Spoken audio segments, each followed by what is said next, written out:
maanyag na mabutadon sa atong tanan mga katawhan sa barangay Balasyaw. Kaila ba mo na ako? Kinsa man ko? Ha? Governor? Oh, dili ko si Governor ay ha? Governor Yvonne Ronya Cagas ang inyong kasamtangan gobernador dire sa atong probinsya sa Davao del Sur. So, ang ako alam, hangyo lang naunta dili nyo makalimtan ang mga tabang and of course nahatag na programa dire sa lungsod sa Kidlawan.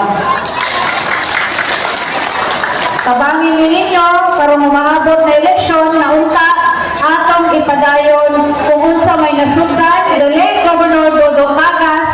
Kaning medical mission na nahitabo karon is sukad kang late Governor Dodong Cagas ug hantod karon ato nang ipadayon para ni sa panglantaw sa panglawas sa katawhan. Dili lang diri sa inyong barangay kundi sa tibuok barangay diri sa atoang pinalanggang probinsya ang Davao del Sur.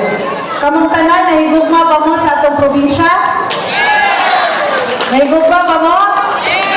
Mao na ang upanimi ninyo atong ipakita ang atong pagigugma karon May 12 para sa kalampuan and of course para mapadayon ang legasiya ni late Governor Dodong Cagas and mahimo maanyag na paraiso ang inyong barangay